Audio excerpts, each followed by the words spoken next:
శ్రీమాత్రే నమ. జయ గురు దత్తాత్రేయ నమ. ఈ వీడియోలో మనం మార్చి 30వ తారీఖు నుంచి మే 18వ తారీఖు మధ్యలో శని మరియు రాహులు కలిసి ఒకే రాశిలో సంచరించడం జరుగుతూ ఉంటుంది.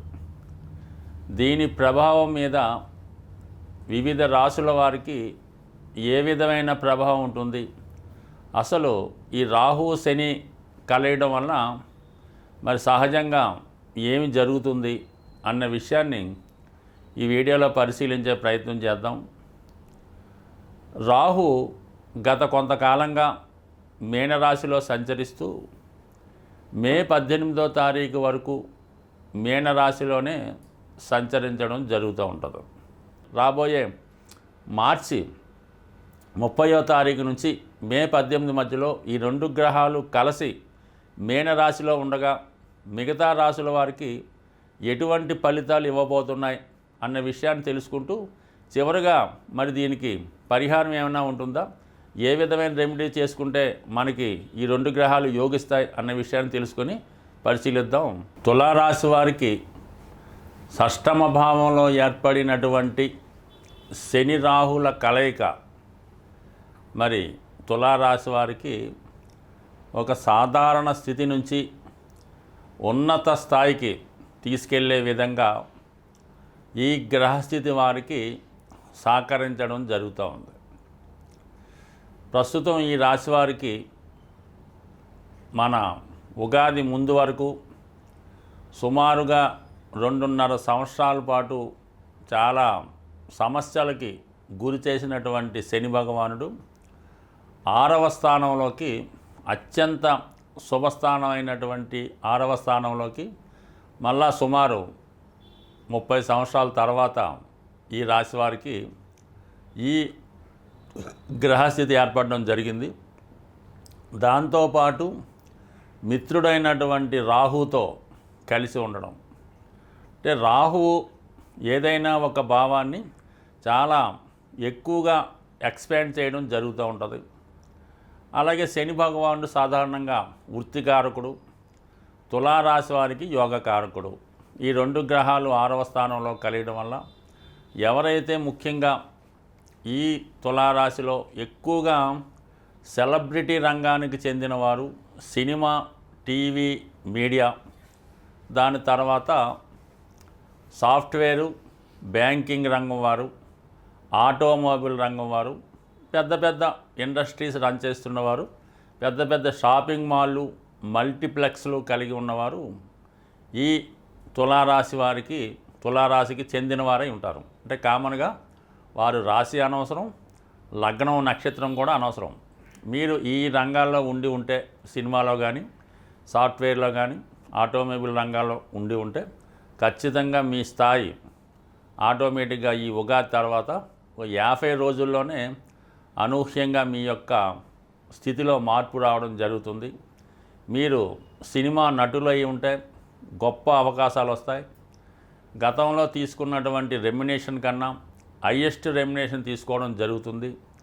నిర్మాతలైనా, డైరెక్టర్లైనా సరే మీ యొక్క స్థాయి చాలా వరకు ఈ ట్రాన్సాక్షన్ కానీ, టర్న్ ఓవర్ కానీ కేవలం కోట్లలోనే రావడం జరుగుతుంటుంది. అంటే ఈ మధ్యకాలంలో మనం ఎక్కువగా ఈ సినిమా పరిశ్రమలో ఏదైనా స్కామ్ బయటపడినప్పుడు 100 కోట్లు, 150 కోట్లు, 150 కోట్లు కానీ, 1000 కోట్లు కానీ, 2000 కోట్ల దాకా కూడా ఈ టర్న్ ఓవర్ వెళ్ళడం జరుగుతూ ఉంది. అందులో లాభం ఎంత వస్తుందని పక్కన పెడితే మొత్తం ఈ టర్న్ ఓవర్ మాత్రం విపరీతంగా ఈ రాశి వారికి పెరుగుతుంది. ముఖ్యంగా ఈ రాశిలో ఉన్నటువంటి స్త్రీలకి అనూహ్యంగా వాళ్ళలో ఉన్నటువంటి టాలెంట్కి తగిన గుర్తింపు రావడం జరుగుతూ ఉంటుంది. అంతర్జాతీయ స్థాయిలో మీ యొక్క ప్రోడక్ట్ని విక్రయించడం కానీ, మార్కెటింగ్ చేయడం కానీ జరుగుతూ ఉంటుంది. అలాగే ఇంటర్నేషనల్ స్థాయిలో మీ యొక్క కస్టమర్సు, ఖాతాదారులు ఏర్పడుతూ ఉంటారు. ఎక్కువగా కొన్ని రంగాలకు చెందినటువంటి స్త్రీలు, అంటే మామూలుగా అయితే టైలరింగు, లేదంటే బొటిక్ అంటాం, ఫ్యాషన్ డిజైనింగు, అలాగే బ్యూటీ పార్లర్సు, అంటే ఏదన్నా ఒక చిన్న స్థాయి అవ్వచ్చు, పెద్ద స్థాయి అవ్వచ్చు, ఆ స్థాయిలో ఉన్న వారికి అనూహ్యంగా మీ యొక్క స్థాయి పెరుగుతుంది. మీరు తీసుకునే వేతనం పెరుగుతూ ఉంటుంది. ముఖ్యంగా మీ యొక్క వృత్తిలో గౌరవం పెరగడం వల్ల ఒక విధమైన రాయల్ లైఫ్ మీ జీవితంలో ప్రవేశించడం జరుగుతూ ఉంటుంది. కాబట్టి ముఖ్యంగా ఈ తులారాశి వారికి ఈ గ్రహస్థితి చాలా అనుకూలంగా ఉంటుంది. అయితే కొంత సందర్భాల్లో ఏదైనా మాయ జరగడం కానీ, మీరు ఏదైనా ఒక సినిమాకి అగ్రిమెంట్ చేసినా, ఒక పనికి అంగీకారం కుదుర్చుకున్నా కంపల్సరీగా దాంట్లో టర్మ్స్ అండ్ కండిషన్స్ జాగ్రత్తగా చదువుకోవాల్సి ఉంటుంది. చాలా వరకు మోసంతో కూడుకున్నటువంటి అగ్రిమెంట్లు కొన్ని ఉండే అవకాశం ఉంది. కాబట్టి ఏదైనా వారల్ అగ్రిమెంట్గా ముందుగా మాట్లాడుకోవడం, అవే విషయాలు అందులో ఉన్నాయో లేదో చూసుకొని సైన్ చేయవలసి ఉంటుంది. లేదంటే మీ యొక్క అభివృద్ధిని ఇతరులు క్యాష్ చేసుకొని మీకు 30%, వారికి 70% రావచ్చు. అలాగే మీరు తయారు చేయనటువంటి సినిమా కథ, మాటలు, పాటలు మొత్తం స్క్రిప్ట్ అంతా వారు చేస్తున్నట్టు వారి పేరు వేసుకొని నామమాత్రంగా మీకు ఏదో కొంత ఖర్చులకు ఇచ్చే విధంగా కూడా. అయితే మీరేమనుకుంటారంటే ఏదో కేవలం మనకి నేమ్ వస్తుంది కదా అని అనుకుంటారు తప్ప మీ యొక్క శ్రమ దోపిడీ కూడా ఈ విధంగా జరిగే అవకాశం ఉంది. కాబట్టి ఏదైనా మీ యొక్క శ్రమతో పాటు ఆర్థిక పరంగా సక్సెస్ కూడా రావాలంటే ప్రతి విషయాన్ని ముందుగానే మాట్లాడుకోండి. ఇందులో ఏమి మొగమాటం అక్కర్లేదు, మీకు అవకాశం ఏమీ పోదు. మీ యొక్క టాలెంట్ చూసి మిమ్మల్ని ఉపయోగించుకొని వాళ్ళు మీ దగ్గరికి వచ్చారు తప్ప మిమ్మల్ని ఏదో ఉపకరించే అవకాశం అయితే కాదు. మీ ద్వారా వాళ్ళు బాగుపడే అవకాశం ఉంది. మీ టాలెంట్ ఉంది, దానికి అదృష్టం కూడా కలిసి వచ్చింది. కాబట్టి చక్కగా ముందుగానే మీరు అన్ని టర్మ్స్ అండ్ కండిషన్లు మాట్లాడుకొని ఆ రంగంలో దిగడం మంచిది. స్త్రీలకైతే మాత్రం అద్భుతంగా వాళ్ళ టాలెంట్ పెరుగుతుంది. ఎవరు ఏమైనా అటు సినిమా రంగంలో ఉన్నా, టీవీ రంగంలో ఉన్నా చాలా వరకు మీకు మంచి నేమ్తో పాటు ధనం, పలుకుబడి, గుర్తింపు అన్నీ వచ్చే అవకాశం ఉంది.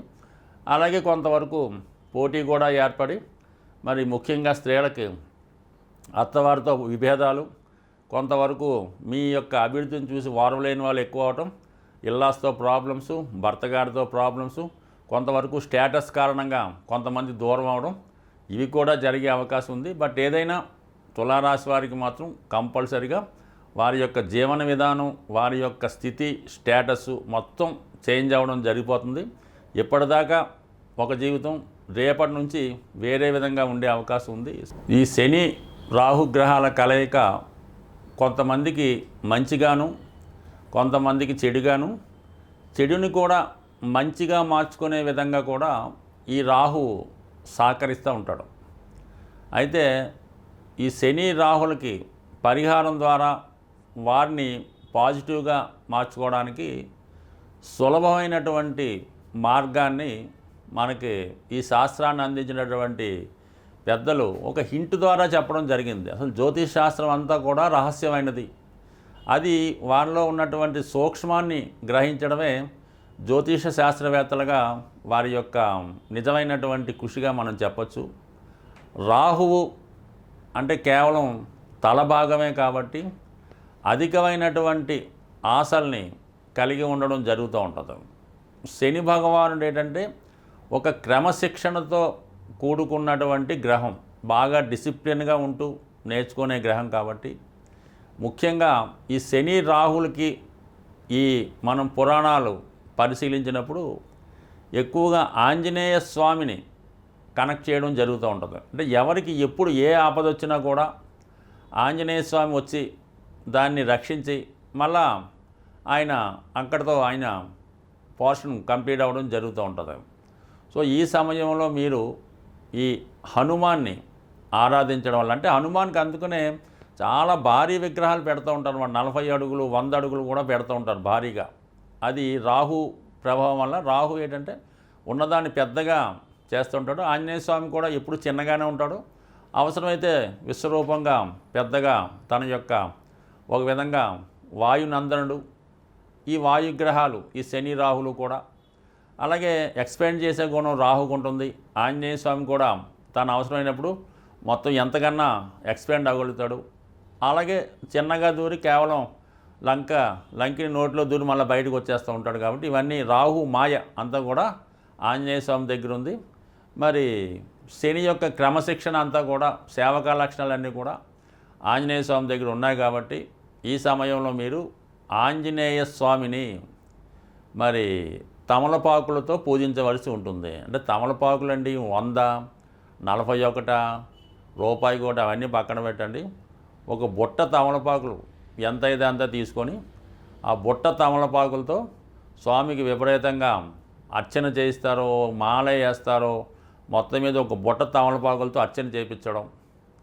మరి రాహుకి మినువులు కారణం కాబట్టి వడమాల అంటే మినువులతో చేసినటువంటి వడమాల ఒకటి తయారు చేసి, అంటే మామూలుగా ఒక 108 కాకుండా ఒక 1008 వచ్చేలాగా విశేషంగా వడమాల తయారు చేయించి స్వామికి అలంకరించి ఇవన్నీ కూడా గుడిలో పంచిపెట్టడం వల్ల నిరంతరం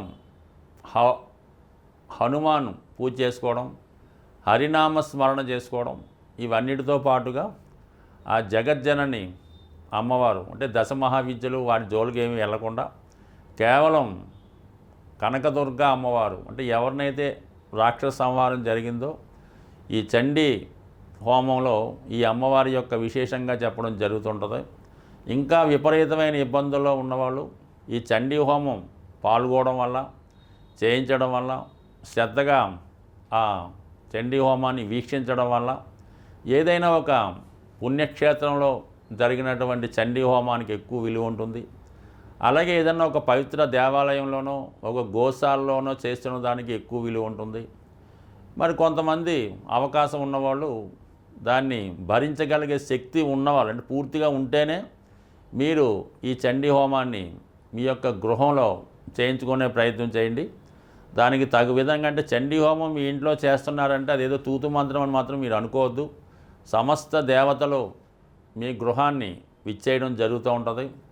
మరి ఆ వచ్చినటువంటి దేవతలకి మరి ఆ హోమంలో అన్నీ సరిగ్గా సమర్పించవలసి ఉంటుంది. చేస్తున్నటువంటి హోమాన్ని చేసినటువంటి అధికారులు కూడా కరెక్ట్గా దాన్ని నిర్వహించవలసి ఉంటుంది. కాబట్టి బాగా సౌకర్యాలు ఉంటూ పెద్దగా మనం చేయించగలం అంటేనే చేయించుకోండి. లేని పక్షంలో ఏదైనా దేవాలయంలో చేస్తుంటే అందులో మీరు పార్టిసిపేట్ చేసుకోండి. ఈ విధంగా చేసుకొని ఎక్కువ సమస్యలు ఉన్నవారు మామూలుగా నిరంతరం ఆంజనేయ స్వామిని పూజించుకుంటూ అప్పుడప్పుడు తమలపాకులతోనూ వడమాలతో పూజ చేయించుకుంటూ చక్కగా మీరు ఈ రాబోయే ఈ 50 రోజుల్లో ఏదో ఒక రోజు చేసుకొని చాలు. అవకాశం ఉన్నవాళ్ళు కంపల్సరీగా ఆ ఫలితం మీకు నిరంతరం అంటే రాహు అనుగ్రహం ఇచ్చాడంటే చాలా సూక్ష్మంగా చాలా తొందరగా ఎక్కడికో తీసుకెళ్ళడం జరుగుతూ ఉంటుంది. అదే ఆగ్రహించాడు కోపగించాడంటే మనిషికి చాలా చెడ్డ పేరు వస్తుంది. పూర్వకాలంలో ఉన్నటువంటి భయంకరమైన వ్యాధులకు కూడా రాహువే కారణమవుతుంటాడు. అలాగే అవమానం ద్వారా ఏదైనా జైలు శిక్ష అనుభవించడానికి కూడా ఈ రాహువే కారణమవుతుంటాడు. కాబట్టి మరి ఏదైనా ఈ అమ్మవారిని ప్రసన్నం చేసుకోవడం, ఆంజనేయ స్వామిని పూజించుకోవడం, ఈ రెండు చేసే ముందు విఘ్నేశ్వరుని ప్రార్థించుకోవడం ద్వారా కేతుగ్రహ అనుగ్రహం కూడా మీకు రావడం వల్ల సంపూర్ణంగా మరి ఈ బలాన్ని అంటే ఈ రాహుకేతువుల యొక్క శక్తిని మీరు పాజిటివ్గా ఉపయోగించుకుంటారని ఆశిస్తూ స్వస్తి.